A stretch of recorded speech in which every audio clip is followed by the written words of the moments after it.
महिला दिवस की आप सभी को हार्दिक शुभकामनाएं। यूं तो हर महिला अपने आप में सशक्त है, पर मेरी ये कोशिश होती है कि जिन महिलाओं ने अपने जीवन में अपने संघर्षों के साथ जीतते हुए, लड़ते हुए अपनी एक जगह इस सोसाइटी में, इस समाज में बनाई है, मैं उन्हें अपने इस कार्यक्रम में आमंत्रित करूं। तो आज मंथन का सौभाग्य है कि आज ऐसी ही एक सशक्त महिला को मैंने अपने कार्यक्रम में आमंत्रित किया है। उनका नाम है अवलीन कोलकर जी।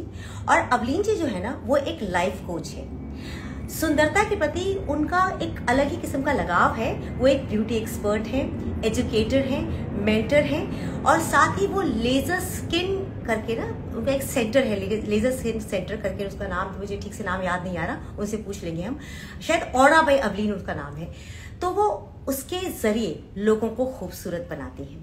इसके अलावा जो सबसे अट्रैक्टिव पार्ट उनकी पर्सनालिटी का है वो ये है कि she is a mind therapist. अच्छा, बॉडी, माइंड एंड सोल, इसको एक साथ कैसे रखना है और अपने जीवन को कैसे आगे बढ़ाना है, ये उनसे सीखने वाली बात है। तो आज महिला दिवस पर मुझे उनसे ज्यादा अच्छा व्यक्तित्व कोई नजर नहीं आया जिनको मैं आमंत्रित कर सकती और जिनसे हम महिलाओं के लिए सबसे बेहतरीन क्या हो सकता है उसके बारे में जानकारी ले सकती।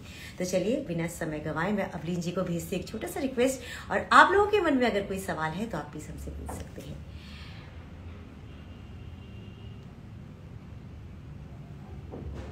अवलीन ji, I hope you are there. हाँ, ये मैंने उनको भेजा। जी, कैसे हैं आप? नमस्ते योगिता। नमस्ते, वेलकम। बहुत बहुत बढ़िया, बहुत कैसी बढ़िया। हैं आप सब कैसे हैं? Missing you a lot. सच में आपसे या मतलब मिले हुए एक ट्रू जमाना ट्रू। हो गया है, एक जमाना हो गया है। आप कब आई चले गए थे लेफ्ट इंडिया इन छोड़ करके? 2018। या एक अरसा हो। तभी हमें मिला हुआ एक डिड काफी माय लास्ट शो विद लंबा अमर उजाला जमाना हो गया एंड है। With in a month I got my passports. फिर तो एक बार आ जाता है ना सब कुछ, फिर बच्चे जल्दी जल्दी जल्दी, फिर बस। या बहुत अच्छी चीज है, बहुत अच्छी चीज है कि आप वहां पे भी जाकर के ना उन चीजों को कर रही हैं। और मुझे लगता है कि उससे भी कहीं ज्यादा करी, जो आप इंडिया में करती थी उससे भी कहीं यहाँ पे ज्यादा बड़ा आपने मुश्किल वहां है। जाके काम किया है। स्पेशली हाँ, इंडिया में आपने हम लोगों के साथ थोड़ी पार्शियलिटी की है ना, हमें कुछ कम दिया अपने में से, और वहां विदेशियों को जाके ज्यादा चीजें आप बांट रहे हो। ये हिंदुस्तानी चीटिंग है कई हमारे बार क्या होता है साथ। कि हमारे घर में बहुत सारी चीजें होती है ना, तो हम इग्नोर कर देते हैं जहां पे वो चीज नहीं होती। और जहां पे हाँ। क्वेस्ट है, people look forward. Like here also people talk a lot with me when they meet me from all the ethnicities, सभी तरह के लोग, and they have their issues because हम हमेशा से सिर्फ ब्यूटी हम्म। की बात नहीं करते आए, हम उससे बियॉन्ड वेलनेस, वेल बींग की हाँ। बात करते आए। So they have that quest and they ask a lot. बिल्कुल सही आप कह रही हैं। तभी तभी मेरे दिमाग में हमेशा से ये बात रही है कि जी, हम बॉडी, माइंड एंड सोल की बात करते हैं। अगर आपसे मैं पूछूं तो आपके लिए सबसे इम्पोर्टेंट क्या है? देखिए, हम लड़कियां जब जब अपने टीनेज में होती है तो हमें सिर्फ इस बात से मतलब होता है कि हमें सुंदर दिखना है। उसके अलावा हम कुछ सोचते ही नहीं है। बात की बात बॉडी, माइंड, ये है। तो बहुत बात की चीज हो जाती है ना। लेकिन आप जब किसी को काउंसिल करती हैं तो आपको क्या लगता है कि सबसे इम्पोर्टेंट एस्पेक्ट क्या है जो हमें, जिसको हमें या एक्चुअली एड्रेस एक करना बहुत चाहिए? कॉमन क्वेश्चन है, लेकिन हम लोग गौर नहीं कर पाते इस बात पे। तो जब मेरे पास क्लाइंट्स आते हैं, सपोज हम्म। डार्क सर्कल्स के लिए, एक्ने के लिए, हाइपर पिगमेंटेशन के लिए, हम्म। तो हम लोग उनकी एक मेडिकल हिस्ट्री लेते हैं फर्स्ट। तो हम फिर उनके हॉर्मोन्स हम्म। पे काम करते हैं, क्योंकि मेरी हम्म। बहुत बड़ा पार्ट मेरी रिसर्च का रहा है psychosomatic disease and endocrine system which is hormones. So मैं एक्चुअली हम्म। माइंड थेरेपी से हम्म। जुड़ी ही कॉस्मेटोलॉजी से इस कारण थी कि I used to be with big panels like Unilever, Dabur. So I used to do their seminars and promote hmm. their big creams, like बड़े बड़े ब्रांड्स, महंगी चीजें। एंड देन समझ में आता था डार्क सर्कल्स तो जा नहीं रहे, या हाइपर पिगमेंटेशन है तो है। हमारे हिंदुस्तान में लाइक 80% महिलाओं के मुंह के आसपास पिगमेंट होता है। आपको मालूम है WHO की उस टाइम पे एक रिसर्च हुई थी हाँ। जब मैं इस पे बहुत एक्टिवली काम कर रही थी, तो पाया गया कि एशियंस और साउथ एशियन औरतों को ही थायराइड होता है। सबसे ज्यादा थायराइड इन्हीं औरतों को होता है, गोरी अच्छा। महिलाओं को कम होता है, या बाकी एथनिसिटीज में कम होता है। और मैं यहाँ के एक्चुअली ये चीज नोटिस कर रही हूँ।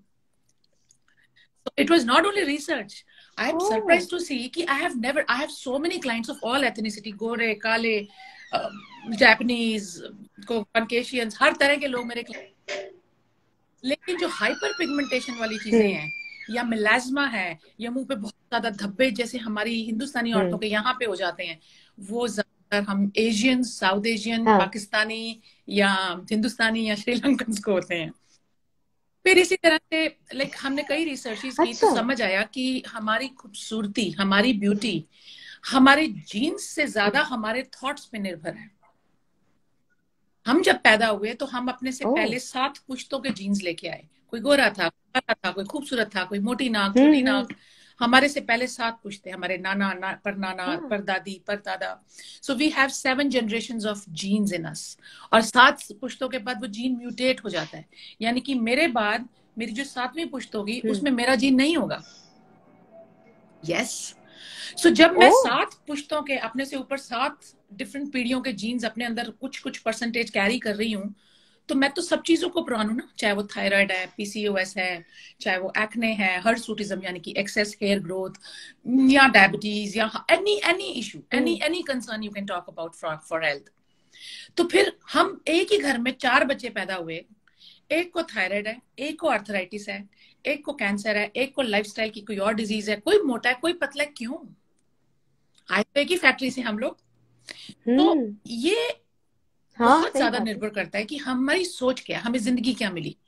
एक ही घर में हम जब 4 बच्चे या 5 बच्चे या 6 बच्चे पैदा होते हैं तो एक ही साथ जी रहे होते हैं, लेकिन जैसे ही हम जिंदगी में आते हैं 15-16 साल में, जब जिंदगी को फेस करते हैं, तो हम सबके एक्सपीरियंसेस, सबके कर्मा, सबकी डेस्टिनी, और सब अपना अपना अलग जर्नी लिखा के लाते हैं, अपनी अपनी अलग लर्निंग्स हैं। So we say in mind therapies is a very beautiful proposition that a person, a human being is byproduct of the life you live. आप जो करते चले जाते हैं आप वैसे बनते चले जाते हैं, वरना जब आप पैदा हुए थे तो सभी बच्चे सेम होते हैं ना, कोई फर्क नहीं, सोच में नहीं। वो रोएगा, उसे भूख लगेगी, वो सुसु पॉटी करेगा, फिर वो रोएगा कि उसको नैपी बदल दो, उसको उसके ज्यादा कुछ नहीं पता। वो किसी को भी माँ समझ लेगा, किसी को भी बाप समझ लेगा, राइट। तो ये वक्त के साथ जैसी जैसी घटनाएं हमारे साथ घटती हैं, जैसे जैसा बचपन, जैसे जैसे लोग हमें मिलते हैं, हम बदलते चले जाते हैं, और उसी तरह के थॉट्स हमारे मन में आते जाते हैं। फॉर इंस्टेंस एग्जाम्पल लूंगी, हम हिंदुस्तानी कल्चर में हम विक्टिम्स ऑफ विक्टिम्स हैं। सो खुल के नहीं हंसना, ऐसे चलना है, या ढक के रखना है। वुमेन्स को बोल रही है, आज वुमेन डे पे दिन, आज मेरे को एक इशू कन्फ्रंट किया मैंने कि मैं स्लाउच करती हूँ जिसके कारण मेरे यहाँ दर्द है, एंड आई सेड एनालाइज। आप ही 90% वुमेन, उनका जैसे पंजाबी में बोलते हैं कुब निकल आया, और otherwise slouching. I remember when I used to do like I was in athletics, sports में थी, खूब भागना दौड़ना। तो I remember one day my father just scolded me for like he shouted on me, तुम ऐसे ऐसे भाग भाग के क्यों चलती हो? Just girls should be like this. Girls are not supposed to laugh loud. Girls are not supposed to like fly. लड़कियों को ये नहीं करना, लड़कियों को ये नहीं करना, ये हमारा कल्चर है। क्योंकि हम डरते हैं, हमें पता है हम कैसे हालात में रहते हैं, हमारे पेरेंट्स का कसूर नहीं है, we are victims of victims. लेकिन इस दौरान क्या होता है, एक बढ़ते हुए बच्चे और एक बढ़ते हुए अस्तित्व के लिए उसे रोक दिया गया, उसे सोचने से रोक दिया गया, तो उसके मुंह पे हाथ रख दिया गया, नहीं, you are not suppose to do that. और उसी तरह से मेरी फिजिकल बॉडी लैंग्वेज, मेरा सबकॉन्शियस कॉन्ट्रैक्ट हो गया। अब वो जिस अंग को, जो मेरी फेमिनिन एक प्रिंसिपल है, उस अंग को मैंने छुपाया, जैसे उस अंग को छुपाया मेरे पेक्टोरल्स अंदर गए, ये मसल्स, मेरी स्पाइन में स्लाउच आया, और वो मेरी बॉडी लैंग्वेज बन गई। सो आप देखेंगे जितनी दबी हुई पर्सनालिटीज होती हैं, जिनके बचपन में उन्हें बहुत रोका गया है, वो थोड़ी सी स्लाउच होती हैं, और when we go forward, when we move forward, उनको upper back issues, most of the women have that. Why we have around mouth pigmentation? बचपन से ये बोला गया है, नहीं पढ़ना नहीं है, नहीं तुम्हें घर गृहस्थी करनी है, ये काम तुम अपने घर जाके करना, राइट? हमने सुना होगा, आपने भी सुना होगा, बाल कलर कराने, हाईलाइट कराने, नहीं अपने घर जाके कराना, हमारे यहाँ मत कराओ। जब तुम अपने घर जाओगी, रात को मूवी देखने जाना है, कभी समझ नहीं आया फ्रेंड्स के साथ, अरे अपने हस्बैंड के साथ करना जो करना है, जब तुम अपने घर जाओगी तब करना। टैटू करवाना है, कुछ भी आउट ऑफ द लीग करना है, या कुछ भी नॉर्मल भी है, मैं तो नॉर्मल बोलूंगी आज की डेट में, कुछ भी करना है अपने घर जाके करना। लड़की पूरा टाइम अपने आप को तैयार करती है कि मेरा अपना घर आने वाला है, मैं अपने घर जाके मूवी भी देखूंगी, नाइट आउट भी करूंगी, बाहर घूमने भी जाऊंगी, स्टे ओवर भी करूंगी, स्लीप ओवर भी करूंगी फ्रेंड्स के साथ, बाल भी कलर कराऊंगी, बाल कटवाऊंगी भी, आईब्रोज भी बनवाऊंगी, बॉडी का लेजर भी कराऊंगी, अपना घर आने दो। और जब अपना घर आता है तो मेरे एक बड़ी फेमस स्टोरी होती थी मेरी मोटिवेशनल क्लासेस में, धुड़ुम स्टोरी। तो जैसी लड़की अपने घर पहुंचती है, सो कॉल्ड अपना घर, सो कॉल्ड, वहां जाके वो कहती है कि मुझे ये करना है, ये तो मेरा घर है। तो उसके घर वाले बोलते हैं, हस्बैंड या इन लॉज, हाँ हमारे घर ये नहीं चलता, तुम्हारे घर चलता होगा। तो अब मेरी अस्तित्व, मेरी वेलबींग सोच में पड़ गई, मेरा घर कौन सा है। तो इन सब रीजंस के कारण ये जो एक नन्हा सा मन होता है, मन को क्या चाहिए, प्यार, एक्नॉलेजमेंट, चाहे वो मर्द है चाहे वो औरत है। उस वक्त सिर्फ प्यार, विश्वास, 2 लफ्ज खूबसूरती से, मोहब्बत के, और वो आपको एक कहां उठा देता है, राइट। सो अगर वो एक एहसास औरत को पैदा होते ही बेटी को मिल जाए तो नथिंग लाइक दैट। फिर हम नहीं कहेंगे, फिर कोई रिसर्च नहीं कहेगी कि हिंदुस्तानी औरतों को सबसे ज्यादा मीनोपॉजल इश्यूज हैं, हिंदुस्तानी औरतों का कमर के पास मोटापा ज्यादा है, हिंदुस्तानी औरतें ज्यादा लाइक फिजिकली वीक भी होती हैं और उनको इनसिक्योरिटी इश्यूज भी होते हैं, उनकी अपर बैक सबसे ज्यादा परेशान होती है। आज मैं यहाँ आके देखती हूँ योगिता, ट्रस्ट मी, मैंने अपनी मदर को, मैं बड़े क्लोज एग्जांपल्स लेती हूँ हमेशा, मैंने अपनी मदर को 32 की उम्र में लाइक ह्यूमेटाइड आर्थराइटिस से सफर देखा। उन्हें हमेशा मैंने 32 की साल में उन्हें ह्यूमेटाइड हो गया, तो मैंने हमेशा उन्हें तकलीफ में देखा। फिर मैं वुमेन एम्पावरमेंट के लिए बहुत काम किया, मैं ऑल ओवर अक्रॉस इंडिया मैंने ब्यूटी सेमिनार्स, गांव, शहर, देहात, बड़े शहर, छोटे शहर, कहाँ कहाँ नहीं गई, बहुत औरतों के साथ बहुत करीबी से काम किया। और फिर समझ आया कि हमारे देश में सिस्टम्स ऐसे हैं, सिचुएशंस ऐसी हैं कि औरतों के ऊपर इतनी रिस्पॉन्सिबिलिटी की वक्त से पहले पूरी हो जाती है। और आज मैं यहाँ देखती हूँ, मैंने वहां इतने साल ब्यूटी बिजनेस किया दिल्ली में, दिल्ली एक बड़ा शहर है, मैंने हार्डली मेरे इतने बड़े करियर में, मेरे को 3-3.5 साल हुए हैं यहाँ पे आए, और वहां पे मेरा 25 साल का करियर, मैंने कभी भी 70-80 साल की महिला को मेरे पास ब्यूटी ट्रीटमेंट कराते नहीं देखा। ट्रस्ट में कभी नहीं देखा, नहीं, सोच भी नहीं। हाँ, यहाँ तो कोई सोच मैं अपनी मम्मी को बोलती हूँ मैं उनके लिए कोई प्रोडक्ट भेजूं या कुछ करूं, हाँ लोकी की कहेंगे, राइट। तो यहाँ पे मैंने आके जो एक अप्रोच देखी महिलाओं में, वो इतनी खूबसूरत थी कि I don't care, I have done my responsibilities, I don't care, I love myself and I believe in myself. और मेरे इतने क्लाइंट्स हैं जो 70 से अबव भी हैं and they don't look like, वो कांपते हुए हाथों से, वॉकर से चलते हुए आते हैं। I want the best of the machine, I don't like to see these wrinkles, Avalin can you do something about it? And they are taking photo facials, they are taking wrinkle treatments, they are ready to go to any extent, fillers, plastic surgery, anything. They say जब तक जीना है खूबसूरती से जीना है। ये एक approach हम लोगों में कहीं मिसिंग है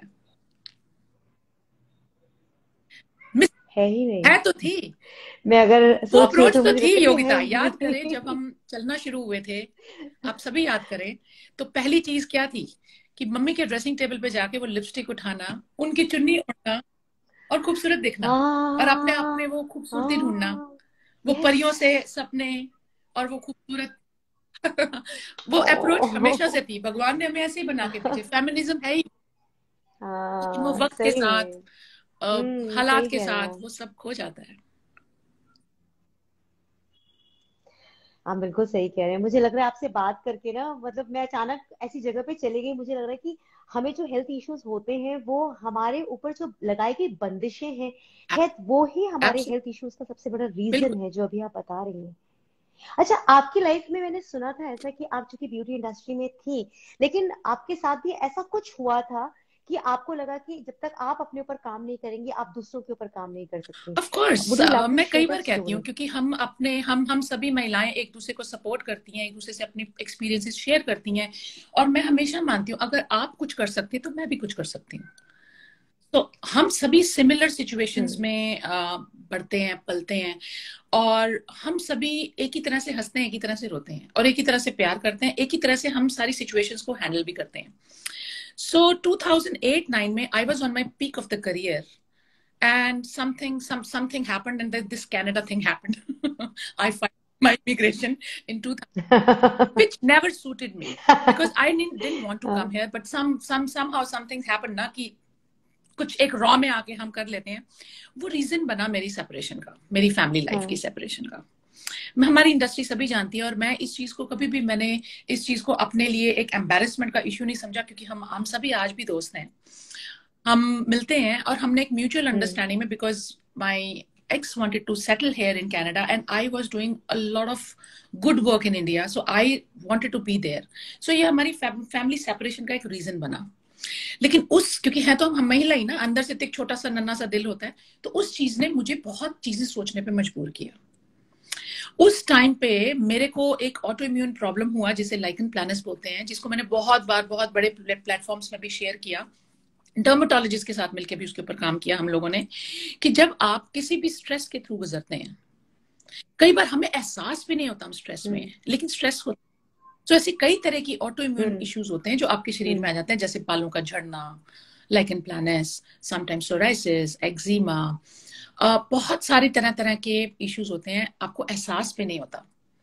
इसी तरह से थायराइड भी एक बहुत ही कॉमन प्रॉब्लम है जो हमें पता भी नहीं होता, और देखने में आया कि 70 से 80% हमारे समाज में थायराइड फैला पड़ा है, बहुत छोटी उम्र में हो जाता है। At that point I thought कि ओ माय गॉड, मैं इतना काम कर रही हूँ। उस टाइम में आयुष यूनिलीवर के साथ भी थी, सो उनका एक फेयर करना था हमें, एक बहुत बड़ा फेयर प्रगति मैदान में था हेल्थ के ऊपर, जो WHO सपोर्ट कर रहा था। तो उस टाइम में वो टाइम मेरा एक आई ओपनिंग टाइम रहा कि टू अंडरस्टैंड कि क्यों हम महंगी से महंगी चीजें ले आते हैं, डाइट में भी, राशन में भी, ब्यूटी रेजीम में भी, पर इट डजंट वर्क। आप देखिए, आपको कोई परेशानी है, आप बेस्ट से बेस्ट डॉक्टर के पास जाते हैं, पर कई बार वो चीज नहीं होती, क्योंकि वो यहाँ से आ रही है। जब तक ये स्ट्रांग नहीं होगा, इसकी एक्सेप्टेंस नहीं होगी, जो भी आपकी जिंदगी में चल रहा है उसकी एक्सेप्टेंस नहीं होगी, आप नहीं अपनी सिचुएशन को बदल सकते। सो वो एक टर्निंग पॉइंट था मेरी लाइफ में। मैं माइंड थेरेपीज में आई, तो मैंने पहली बार क्लिनिकल हिप्नोथेरेपी ज्वाइन की। एक बहुत बड़ा कोर्स होता है जो कि हमें गोवा जाके करना पड़ा है, क्योंकि वो एक इंटरनेशनल प्लेटफॉर्म था। सो उसने मेरी सोचने के नजरिए को बदला। We are not our name, so we are not our profile, we are not our surnames, we are our behavior. So जब मैं उसके बाद मैंने अपने आप को समझा, oh my God, मैं तो वो हूं जो मैं दिखा रही हूँ, मेरा नाम तो लोग फट भूल जाएंगे। आप मेरे से मिले, पार्टी में मिले so भूल जाते हैं एक दूसरे को, लेकिन कुछ इंसान सशक्त रूप से हमारे मन में छाप डालते हैं और फिर हम कभी नहीं भूलते उन्हें, क्योंकि हम उनके बिहेवियर को याद रखते हैं, हम उनके अस्तित्व, उनकी पर्सनैलिटी को याद रखते हैं। सो माइंड थेरेपीज ने मुझे बहुत सपोर्ट किया, मेरी ट्रेनिंग मॉडलिटीज को भी बहुत स्ट्रॉन्ग किया, और फिर आगे चलते, फिर तो रुकना ही नहीं होता ना, एक से दूसरा, दूसरे से तीसरी चीज समझ आती जाती है। And then I started my NLP programming, like जो लाइफ कोच का प्रोग्राम होता है, हमने वो भी किया। एंड उसके बाद तो फिर लाइक काफी सारे काम करते रहे हम लोग, लाइक चक्रा क्लेंजिंग, फिर मेरी रिसर्च शुरू हो गई, डार्क सर्कल्स क्यों नहीं जाते, एक्ने क्यों नहीं जाता, हार्मोन्स कैसे इफेक्ट करते हैं, हार्मोन्स क्यों सबके डिफरेंट होते हैं। अब मेरी एक बहन को एक्ने है, एक बहन को हाइपर पिगमेंटेशन है, मुझे हाइपर पिगमेंटेशन है, मेरे पापा को ऑयली स्किन है, मेरी मदर की ड्राई स्किन है। सो इन चीजों को कोरिलेट करते हुए कि हमें कि घर में एक ही तरह से हम पैदा हुए, बड़े हुए, एक ही खाना हम सबने खाया, राइट, एक ही तरह की शिक्षा हमें मिली, एक ही स्कूल में गए, फिर लाइफ क्योंकि ये हम अपने कर्म लेके आए, हमारी अपनी जर्नी डिफरेंट है। पैदा तो हो गए, लेकिन हमारी जर्नी डिफरेंट है। हाँ, आप कर्म का नाम ले रही हैं। आजकल मतलब विदेशों में सबसे ज्यादा हम जो कर्म बोलते थे वो कर्मा के नाम से बहुत ज्यादा फेमस और पॉपुलर होता जा रहा है।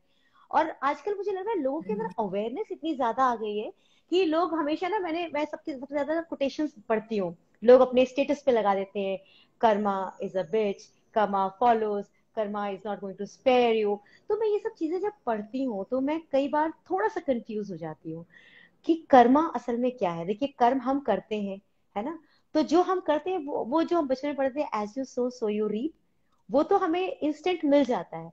लेकिन जो हम लाइफ में झेल रहे होते हैं कई बार, और कई बार बहुत अच्छे लोग बहुत बुरा झेल रहे होते हैं।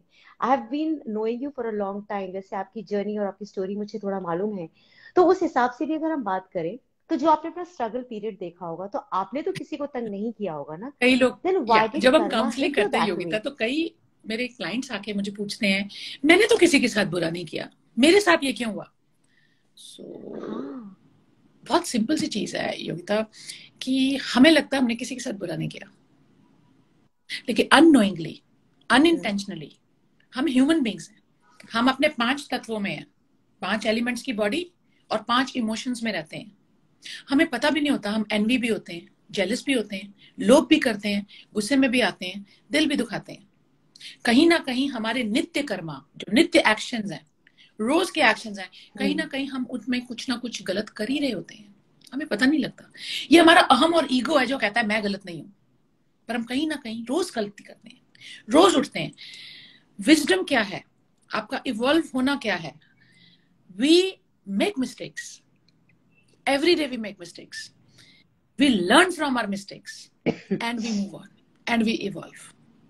अगर ये सोच आप में आ जाए और आप बड़ी निमाने होके, बहुत शांत होके, बहुत सिर झुका के अपने गुरु को याद करें और हर वक्त महसूस करें कि मेरा गुरु मेरे पीछे खड़ा है या मेरा रब मेरे साथ खड़ा है, वो मुझे वॉच कर रहा है। मैंने गलती की है, मैंने उसका दिल दुखा दिया, मैंने उसकी चीज उठा ली, मैंने ये गलत कर दिया, लेकिन माफी चाहती हूँ, अगली बार नहीं होगा। सो ये नित्य कर्मा के मिस्टेक्स हैं। और कई बार जब हम बहुत ही ज्यादा परेशानी में होते हैं तो हम ये भूल जाते हैं हम पहले भी तो कुछ करके आए होंगे ना। हम अपने साथ जब हमने जन्म लिया तो उस वक्त हम कुछ करके आए होंगे और अपनी डेस्टिनी का ब्लूप्रिंट लिखा के आए हैं। बड़े बड़े एपिक्स में लिखा गया कि जब आप पैदा हुए उसी वक्त आपका मरण और आपकी लाइफ डिसाइडेड थी, right? We choose our life as a soul. It is said a lot of different schools से कि हम खुद अपने माँ बाप चुनते हैं, क्योंकि एज अ सोल मुझे इवॉल्व होना है। सोल भी बूढ़ी होती है ना, तो we choose our parents to have such set of learnings in that life. और अगर हमने उससे लर्न नहीं किया, उपायों में पड़ गए, सॉल्यूशंस में पड़ गए, ब्लेम गेम में पड़ गए, और अगर मैंने ये लर्न नहीं किया कि मैं ये चीज इसलिए इन चीजों से गुजर रही हूं कि मुझे इसमें से लर्निंग लेनी है, रब ने मुझे अपॉर्चुनिटी दी है कुछ सीखने की, अगर मैंने सीख लिया तो मैं इवॉल्व होके एक स्टेप आगे दूसरी कक्षा, अगर नहीं तो मैं फेल होके फिर उसी तरह वापस आऊंगी और मुझे फिर से लर्निंग तो पूरी करनी ही है।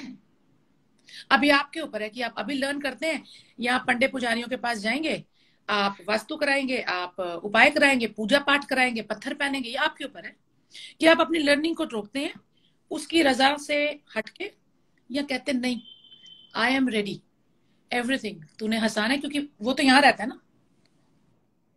सुना है आपने कि हमारे अंदर होता है अहम ब्रह्मास्मि, आई एम द क्रिएटर। मेरे गुरु कहते हैं creator is in itself, in the creation. जो बनाने वाला है वो मेरे अंदर है। सो अगर वो मेरे अंदर है, उसे रोना है तो रो ले, हंसना है तो हंस ले, it's okay. So the moment you started telling yourself it is okay. मेरा एक बड़ा फेमस है, मेरे कुछ फ्रेंड्स इसको पसंद भी नहीं करते, तेरे लिए तो हर चीज ओके है, हर चीज ओके नहीं होती, बट आई से it is actually okay. It's okay if you are dark. It's okay if you are not healthy. It's okay if you are sick. So acceptance कि ठीक है, okay. अब इस पे काम करना है, इससे लर्निंग लेनी है, ये हुआ क्यों, अब काम करते हैं, वो विजडम और वो लर्निंग है।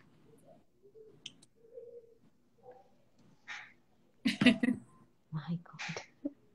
उसका मतलब अगर हमें कुछ चेंज करना है, अगर हमें अपनी हेल्थ वाइज भी अपने अंदर चेंजेस रखना है, बदलाव देखना है, तो उसके लिए पहले तो हमें उस सिचुएशन के साथ एक्सेप्टेंस हमें होनी चाहिए। एंड लॉ ऑफ अट्रैक्शन क्या उसके बाद वर्क करता है वंस वी स्टार्ट? देखिए लॉ ऑफ अट्रैक्शन क्या है, जैसे हमने कहा कि हम जो सोच रहे हैं हम वही बन रहे हैं।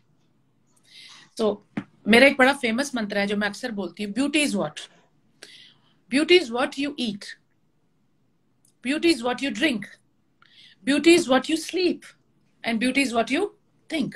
So here I mean beauty is the whole well-being. खूबसूरती आपके शरीर की, आपके मन की, आपके environment की। So the only thing which I have learned in this life is कि जो है, जो अस्तित्व है अभी है, मैं आपके साथ बात कर रही हूँ योगिता, यही एक वर्ष क्षण है जो जिसे एग्जिस्टेंस बोलते हैं। मुझे नहीं पता इससे एक सेकंड बाद क्या होने वाला है, मैं पीछे नहीं जा सकती, क्या ठीक नहीं कर सकती, कुछ भी नहीं कर सकती, मुझे नहीं पता अभी क्या होने वाला है, मैं क्या करने वाली हूँ। सो मेरी एग्जिस्टेंस तो अभी है ना, तो अभी के इस पल में क्या मैं महसूस कर पा रही हूँ कि मैं एक औरत हूँ, मैं एक अच्छे घर में पैदा हुई हूँ, मैंने अपनी जिंदगी का बेस्ट देखा है। मैं उस हर रिश्ते की कदर करती हूँ जो मेरी जिंदगी में आया, क्योंकि वो एक रीजन से आया, मुझे कुछ पढ़ाने, कुछ सिखाने, कुछ समझाने, मुझे और मजबूत करने आया। और जो हो रहा है मेरे भले के लिए हो रहा है, वो नियति में था, वो उसकी रजा है।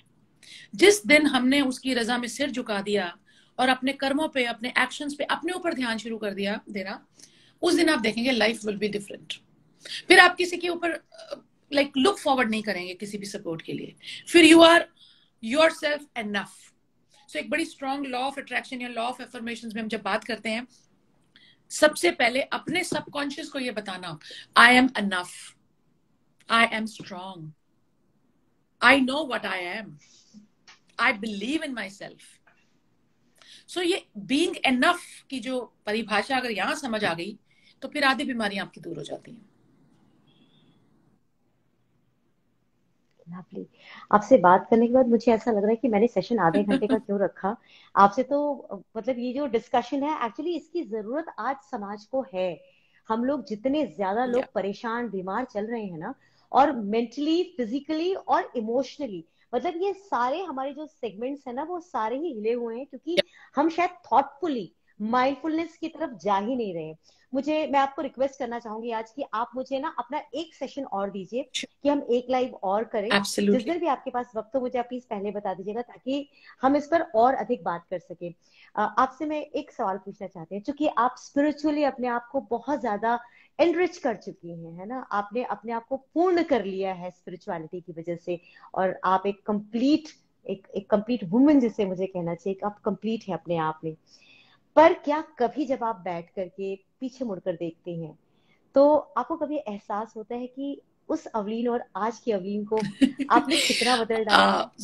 लाइफ इज कांस्टेंट चेंज, ये परिभाषा आपने सुनी होगी, ये स्टेटमेंट। आपने अभी कहा आप पूर्ण हो गए हैं ना, जी। अभी पूर्ण नहीं हुए। अभी तो गुरु मिले हैं, अभी तो लाइफ बदली है, अभी तो रोज उनका आशीर्वाद है, ब्लेसिंग है। अभी तो रोज बैठना है, आसन में बैठना है, ऊपर की यूनिवर्स से जुड़ना है। अभी तो बहुत पीछे हैं, अभी तो रास्ता पता लगा है। अभी तो ये समझ आई है कि ओह मैं हूं क्या, मैं आई क्यों यहाँ पे। अभी तो ये समझ आई है, अभी तो ये चीजें शेयर करनी है। अभी तो लोगों के एक्सपीरियंसेस के साथ, उनकी जिंदगियों के साथ जुड़ना है कि हम सब एक हैं, हम सब उसका अंश हैं। हम सब एक दूसरे को एम्पैथी दिखानी है, एक दूसरे के प्रति और समझना है, और खूबसूरती से इस जिंदगी को जीना है। सो अभी तो ये सफर शुरू हुआ है योग्यता, और आगे उसकी रजा वो हमारे हमको कितना पूर्ण करता है, संपूर्ण करता है। वो हमें थोड़ा सा भी ठंडा कर देना, तो मैं कहूंगी ये जिंदगी सफल हो गई। क्योंकि जिंदगी आपने बिल्कुल एटलीस्ट शुरुआत तो हुई, शुरुआत तो एटलीस्ट की। ये मानते हैं कि आपने शुक्र है एटलीस्ट शुरू शुरुआत तो तो हुई। किया। हाँ। हाँ। कई लोग तो अभी यस घर से यस। बाहर भी नहीं निकले हैं। उन्हें एहसास तक नहीं है कि वो किस जीवन को जी रहे हैं और यस असल में हमारा गोल क्या है। ओ माय गॉड, तभी मैं कह एब्सोल्युटली। रही हूँ आपके साथ एक सेशन ऑफ बहुत कोर्स, व्हाई इंपॉर्टेंट है नॉट। कि मैं एक क्यों, बार मैं और हमेशा आपसे बात रेडी करूं। रहती हूँ शेयर करने के लिए, जब भी आप अच्छा। कहें I am there. Lovely, beautiful. चलते चलते मैं आपसे ये जरूर पूछना चाहूंगी कि आप आज वुमेन्स डे पे हर महिला सिर्फ को एक क्या चीज, कहना चाहेंगे? अभी उठें, शीशे में जाएं, शीशे में अपने आप को देखें, और अपने आप को देखें और एहसास करें कि आप कितनी खूबसूरत हैं। आप देख सकती हैं, आप सुन सकती हैं। आप अपने आप को हक करें और बोले I am enough, I am beautiful, I believe in myself and I love myself. That would the greatest gift to yourself, to love yourself. अगर आप अपने आप को प्यार करती हैं तो कोई आपको प्यार करेगा। अगर आप ही अपने आप को प्यार नहीं करती तो कोई आपको प्यार नहीं करेगा। तो just embrace being a woman. औरत सब कुछ है, औरत से सब शुरू हुआ है, और औरत एक नई दिशा, एक नया डायरेक्शन देती है अपने आसपास हर इंसान को। So being that, be that woman. बिल्कुल सही आपने कहा, बहुत लवली एक कोटेशन आपने दे दी है। और मुझे लगता है ये अफर्मेशन अगर हम सब रोज करते हैं, तो हम में से जिसके अंदर भी थोड़ी सी भी कमी है ना, जो या हमारे इरादों में कमी हो जाती है, तो उसे एब्सोल्युटली। स्ट्रेंथन करने का हमें मौका मिलेगा यस। जब हमें अपने ऊपर ही विश्वास हो जाएगा। तो Navreen ji, it was really a lovely session, आपसे बात करके बहुत मजा आया। और जैसा कि मैं आपसे रिक्वेस्ट कर चुकी हूँ, absolutely, we will meet up again yes, और हम एक बार फिर इसके बारे में बात करेंगे। थैंक यू सो मच, आपने अपना समय दिया। मुझे मालूम है अभी आपका बहुत सारा काम पड़ा हुआ है, आपको करना यस, है बहुत कुछ। आपकी तो हमारा अभी दिन सुबह, शुरू हमारी तो अभी। शाम हो गई है ना। लोग, आपका तो अभी दिन शुरू हुआ है, अभी तो आपकी बहुत सारी चीजें आज आपको थैंक यू होनी सो भी मच है। फॉर तो inviting me, thank you so thanks, very happy much, women's day to thank you very everyone. Much. Be yourself, believe in yourself, happy या, minister. Bye bye. Yes, thank you so much, thank you. Bye bye bye.